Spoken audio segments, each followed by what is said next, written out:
Assalamualaikum warahmatullahi wabarakatuh. Perkenalkan, nama saya Nadia Fitrianti dengan NIM B1D1199057. Di sini saya akan mempresentasikan hasil tugas saya yang berjudul analisis gas darah. Sebelum masuk ke materi, adapun tujuan pembelajaran dari materi ini. Yang pertama itu untuk mengetahui konsep homeostasis dalam tubuh. Yang kedua, untuk mengetahui keseimbangan asam basa dalam tubuh. Yang ketiga, untuk mengetahui cara pemeriksaan analisis gas darah. Dan yang keempat, untuk mengetahui interpretasi hasil pemeriksaan analisis gas darah. Yang pertama, konsep homeostasis dalam tubuh. Pengertian homeostasis. Homeostasis adalah proses dan mekanisme otomatis yang dilakukan makhluk hidup untuk mempertahankan kondisi konstan agar tubuhnya dapat berfungsi dengan normal, meskipun terjadi perubahan pada lingkungan di dalam atau di luar tubuh. Apa itu kondisi konstan?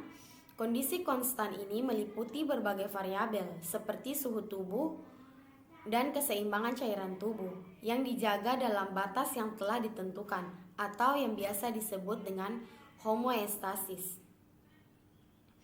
Selanjutnya, konsep homeostasis ini menjelaskan bagaimana tubuh memerangi penyakit untuk memelihara ketetapan lingkungan dalamnya.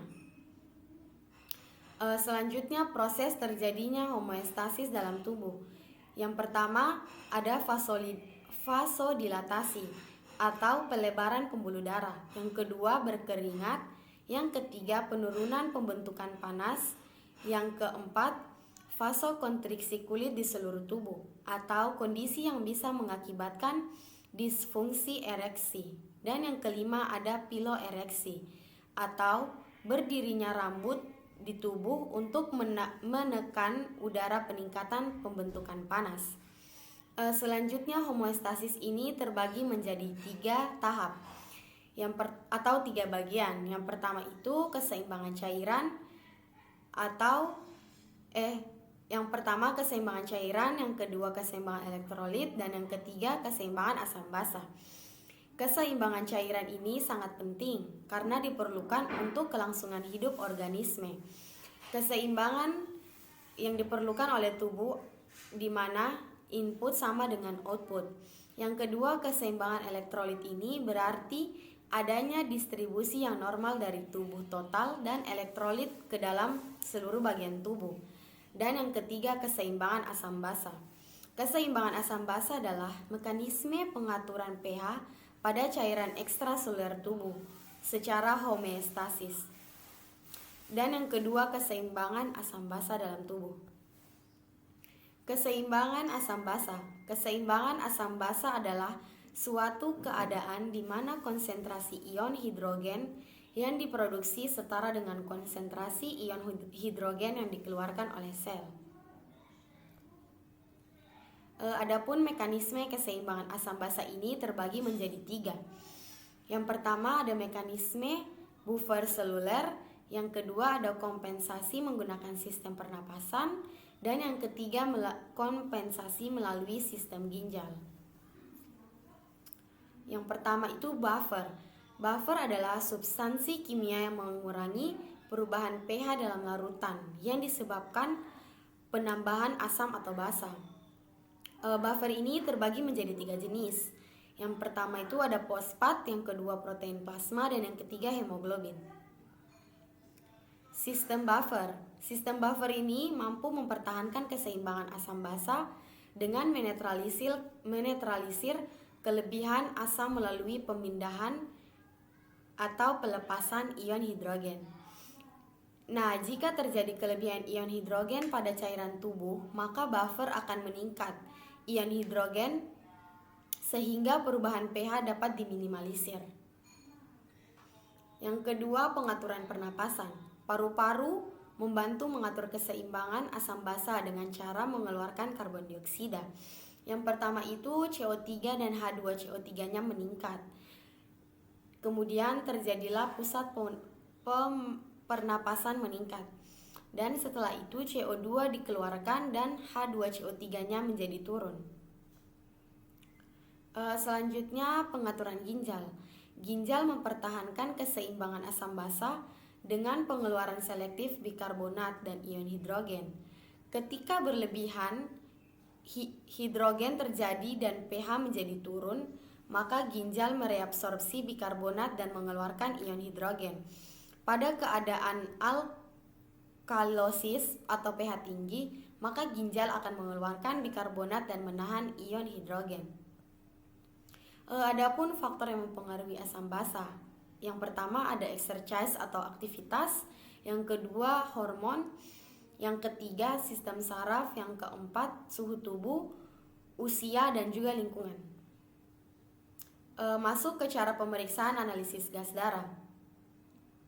Adapun alat dan bahan yang digunakan pada analisis gas darah ini, disposable spuit 2 mili, botol heparin 10 mili, jarum nomor 22G atau 25G itu untuk anak-anak, sedangkan untuk orang dewasa itu 20G atau 21G. Kemudian ada penutup udara dari karet, kapas alkohol, kasa steril, dan wadah berisi es. Adapun prosedur dari pemeriksaan AGD ini yaitu yang pertama, petugas lab akan mensterilkan tempat suntikan dengan cairan antiseptik atau alkohol swab. Kemudian setelah ditemukannya arteri, maka jarum tersebut akan dimasukkan ke dalam arteri untuk pengambilan darah. Setelah dirasa cukup, kemudian jarum dicabut dan luka tusukan ditutup dengan perban. Yang keempat, sampel darah akan dianalisa pada mesin portable. Sampel darah ini harus 10 menit, harus dianalisis dalam waktu 10 menit untuk memastikan hasil tes yang akurat. Kemudian masuk ke pengoperasian alat.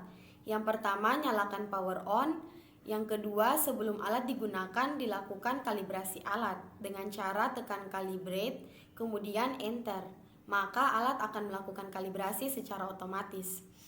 Dan yang ketiga, apabila sampel pemeriksaan sebelum melakukan pemeriksaan, tekan status untuk mengetahui kondisi apakah pH, PCO2, dan PO2 kondisinya oke. Jika oke, sampel langsung dapat diperiksa. Apabila kondisinya unkalibrasi, lakukanlah kalibrasi, yaitu tekan kalibrasi, kemudian enter.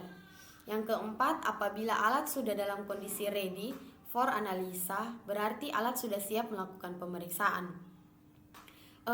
Maka selang pengisap sampel akan keluar secara otomatis. Kemudian masukkan sampel bersama dengan tekan lagi analyzer sampai sampel terhisap secara otomatis. Selang akan masuk sendiri. Yang kelima, lakukan daftar isian seperti yang terlihat pada layar monitor. Sampel ID, HB, suhu badan. Jenis sampel 0 arteri, 1 vena, 2 kapiler, F1O2 atau volume oksigen yang dilorasi dengan persen, dilihat daftar, kemudian clear 2 kali. Langkah terakhir, alat akan menghitung secara otomatis dan waktu yang relatif cepat, kemudian hasilnya akan keluar melalui printer. Masuk ke interpretasi hasil pemeriksaan AGD. Adapun nilai rujukan normal gas darah. Yang pertama itu pH arterinya 7,37 sampai dengan 7,43, sedangkan venanya 7,31 sampai dengan 41.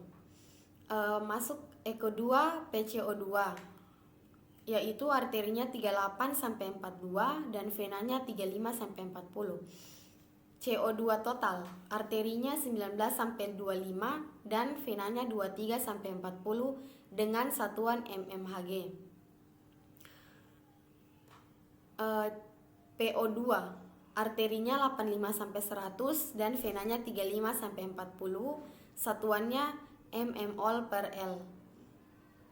Saturasi O2, arterinya 95% dan venanya 70 sampai 75%. Satuannya mmol per liter. Kemudian yang terakhir HCO3+, arterinya 22-26, venanya tidak diketahui dan satuannya mmol.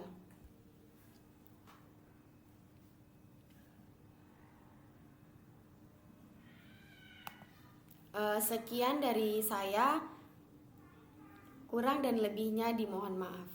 Assalamualaikum warahmatullahi wabarakatuh.